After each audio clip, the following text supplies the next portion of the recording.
Are you someone who's fascinated by manifestation, but wishes that it worked more effectively and more consistently for you?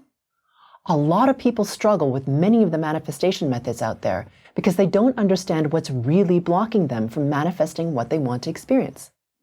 In this episode, we explore a brand new, higher consciousness way of manifesting, how it's different, why other manifestation methods often fail, and how to gain more clarity and more consistency with your manifestation.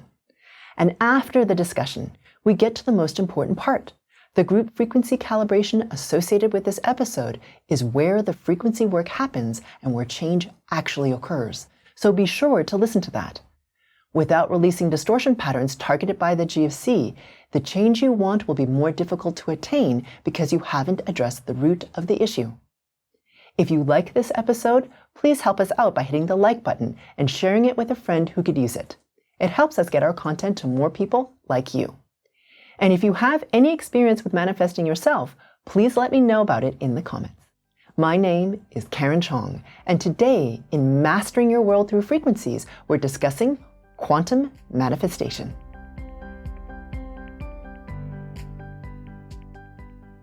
Okay, so today we're going to talk about quantum manifestation, which, okay, so for me, I'm kind of like, everything has quantum in it now. Yeah. Right? Yeah. Everything's quantum. Quantum cup of coffee. But in all seriousness, is there a difference between manifestation and quantum manifestation? And what's the difference? Yeah. For me, there is a huge difference. So manifestation, or at least the methods that are taught now, are missing two key things, which prevent them from being as effective or consistent for whoever is the manifester. Okay, I'm not saying they don't work, because for some people they do, and for some people they kind of work, and for some people they don't work at all. Okay? That's a separate question, that is. Yeah. Anyways, yeah. So the difference between quantum manifestation and manifestation is that quantum manifestation happens at a level that is quantum, meaning it is higher in resonance than thought and emotion. Okay?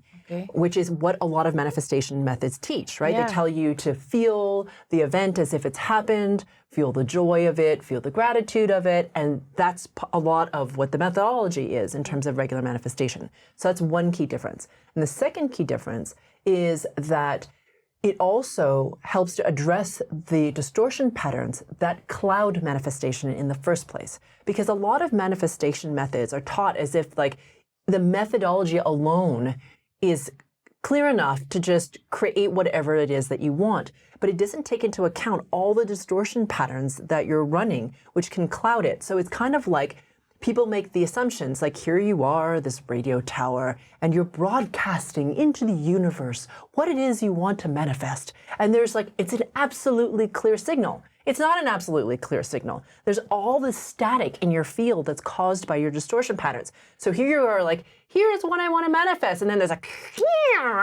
in the field, right? And then what happens is a very muddied response because what it is you want to manifest is being conditioned and distorted by the distortion patterns. Okay, so that's going to lead me to the question then, that what does distort that signal that you're talking about? So you're talking about distortion patterns. Yes. That cloud that ability to create this manifestation. So can you give some examples of what they might look like? What are they? Yeah. So for example, a lot of people will struggle with non-deserving or non-worthiness of what it is that they want to manifest. So, and people get very, very attached to what it is they want to manifest as well, right? And so not only do you feel like you're not worthy of what it is that you want to manifest. So you can want something very badly, right? You can want the $1 million, you can want the perfect partner, you can want to feel more confident, you can want whatever you want and really truly want it and then really try to manifest that. But you don't really feel like you deserve it. So if it were to show up tomorrow in your life, it would be amazing. But at the same time, you'd be like, oh my God, am I going to screw this up? Am I going to lose it? Is all this bad stuff going to happen to me? What are other people going to think? All that stuff stems from the non-deserving of having what it is that you're manifesting. And can that also be, this will not work for me? Yeah, this will not work for me. You can have this fear, that self-doubt that you aren't going to be able to manifest because you've tried in the past and you can't. You can also be very attached to what it is that you're trying to manifest because you're like, I really desperately want that because if I had that, then my whole life will be totally different and amazing. Right. And then we can think, well, if we don't or we aren't able to manifest, then there's something wrong with us. Right? Oh, so all of these distortions. Reinforces. Yeah, exactly. So all these distortions create this soup of the static that keeps you from manifesting what it is you want. Plus, there's a whole bunch more, you know, That's just some of them. that's just like a very short list. Yeah. Hi, guys. I hope you're loving our conversation. Our discussions are designed to empower you to transform your life and the lives of the people around you. So please hit the subscribe button because it helps us to expand our reach and to empower more people. Okay, let's get back to it. Is there something in there? I'm coming back to quantum. Okay. Because right now we're just covering the manifestation part of it, right? Yeah, the distortion and just pattern. to show how it's different. Is there also in there something around the very fact that you're so heavily invested in manifesting is also a distortion? Yes. Because isn't there kind of like a fundamental belief that you don't already have it to your fingertips and access to it? Exactly. So there's a fundamental pattern of scarcity, right? We're lacking. That's why a lot of people want to manifest, because they don't feel like they have what it is they want to manifest. Yeah. I mean, obviously, right? I mean, why would you manifest if you had the thing? Yes, exactly. Because that's sort of, it seems contrary. But the thing is, that has to do with attachment also. And so once you start to release your distortion patterns of attachment, you start to release this distortion patterns of, I am not enough. I don't have enough, you know? And once you start to release that, what's amazing is you start to manifest for joy in a way, because you can. And also for some people, they manifest to see, am I distorted somewhere in this? Like, do I have distortion here that I don't know about, that I can't see or I can't sense or I'm not aware of? And when the manifestation doesn't come in, you're like, okay, wait a minute.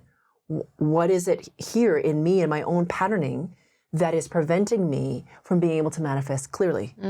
So, you know, you just start to use manifestation in a different way, because it's not so much about, I don't have the thing, I'm in lack, and therefore I want the thing I don't have. Yeah. It's more about what I just mentioned, you know, this challenge of like, okay, well, what is in my field that's not clear yet? You know, rather than I really need to have that thing and I'm in scarcity. It's a very different stance. Yeah. One sounds like I need to have that to make me feel better about my life, and the other one sounds like, oh, this is like a game. Let's have a little play with this game. Yeah, exactly. Okay. And like you said, I think the key thing also that you said was, we feel like that's not accessible to us. Like we don't have access to it, right? Like we're not allowed in some way, or we can't because we're deficient in some way, or we're not powerful enough, or we're not whatever, connected enough, or whatever the thing is. We just don't feel like we're enough. And when we're always seeking that thing from outside of us, it makes us feel like we're in, like it reinforces that lack. Yeah. It comes right back to what you were saying, that self-worth, that self-value, that and there's something in there, I know that we've talked about this before, but there really is something in there about knowing, really knowing and embodying the fact that everything is there for you because you're pure source. You're an aspect of pure source. Why wouldn't it give you everything? Yeah, right? There's exactly. Like, that seems to be missing in this whole kind of, I call it cult or manifestation. Yeah. You know, it's like, It keeps you, that manifestation method, as it has, not that, but a certain level of resonance has existed within those who have been teaching different manifestation modalities. Okay, and I can't speak to all of them, but for many of them, there's this undercurrent of scarcity that tends to be like womped up, right? Because it reinforces that, like, you're deficient, it's outside of you, you're not enough, you can't access it.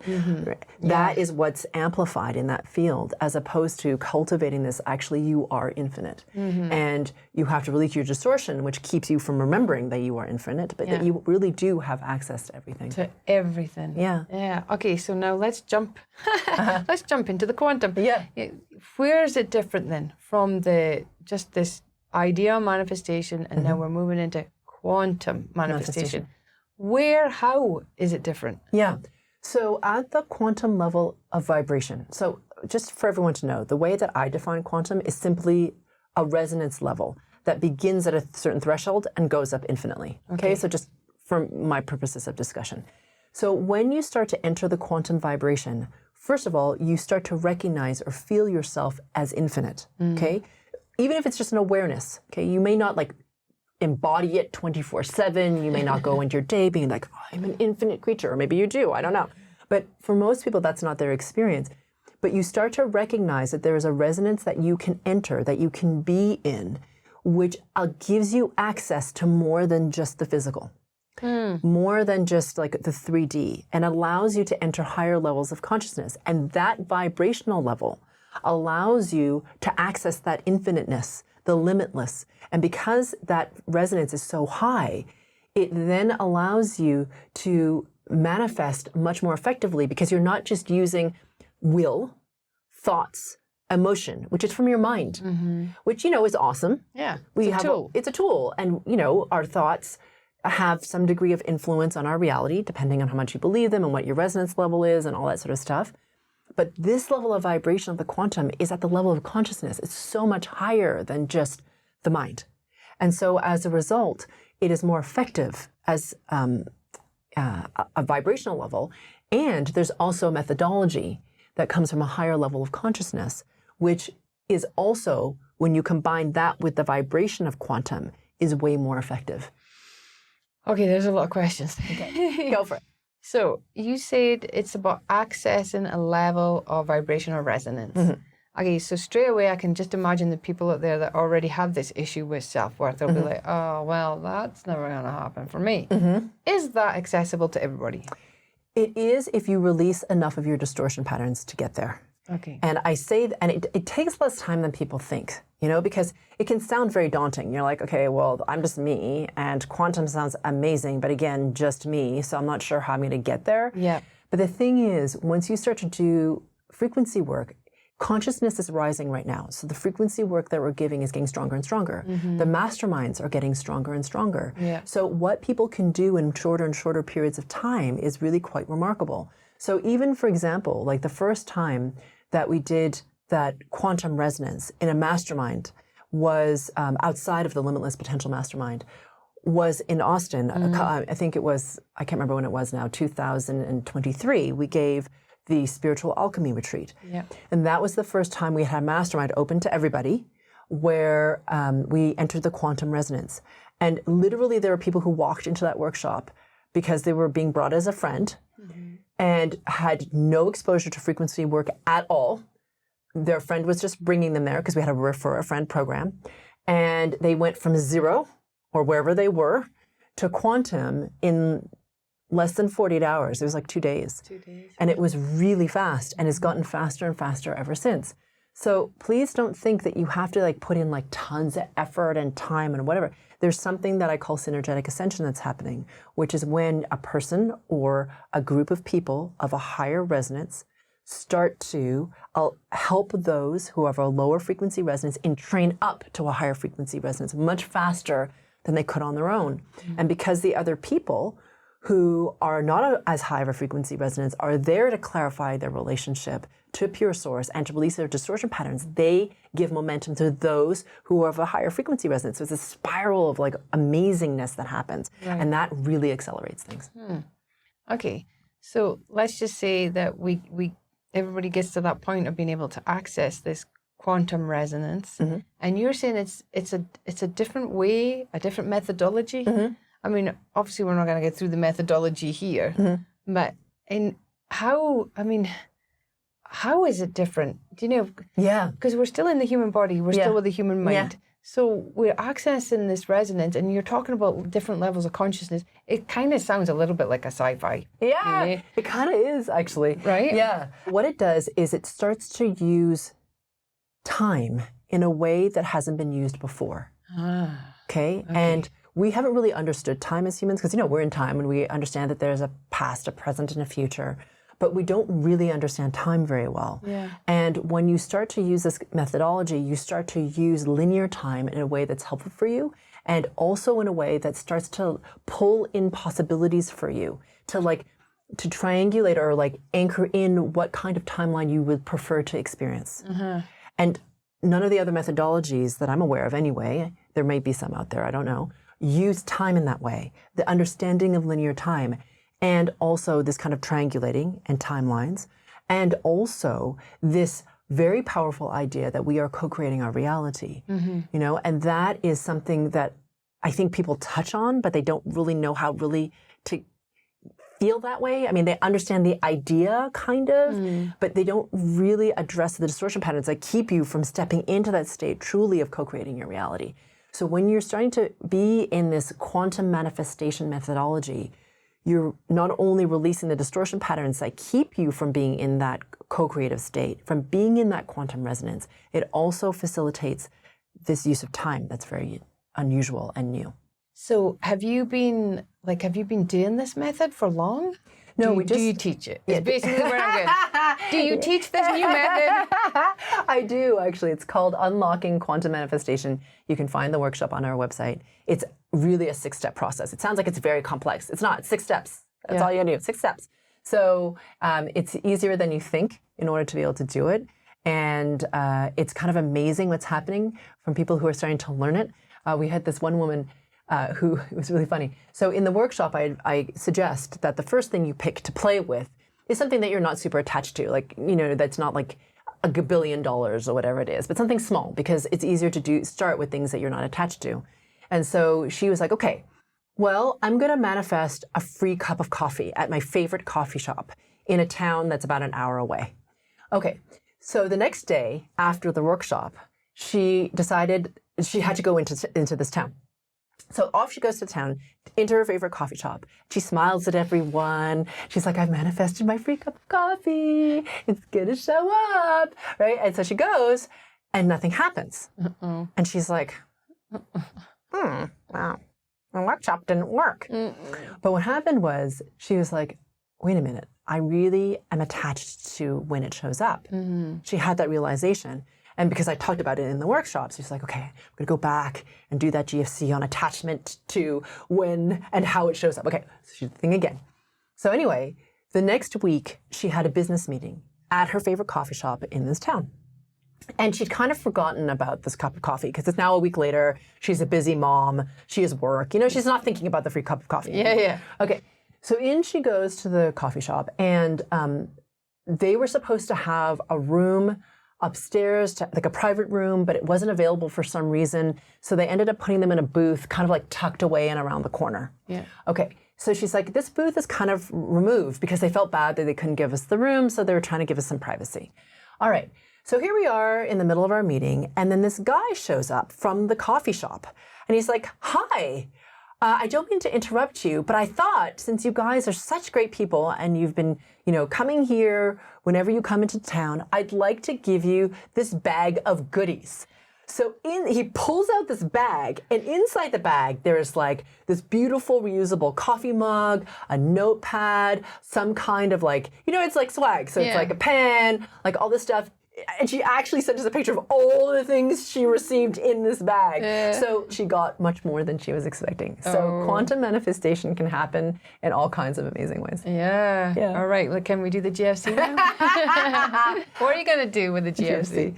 Right. So for this GFC, we're going to work on the distortion patterns that keep you from thinking that you can do it or that it's even possible. Oh, nice. Yeah. So it should be fun. So for those of you who would like to release those distortion patterns that keep you from entering a higher level of manifestation, then I highly recommend listening to the group frequency calibration associated with this episode. And if you've liked this episode, please hit the like button and subscribe. We're about to start the group frequency calibration, or GFC, where we actually do the frequency work and change is catalyzed. To get to the GFC, click on the square that'll appear on the right or the link in the description below. It's time to bring in a new experience, a new consciousness, and a new world. Let's rise together.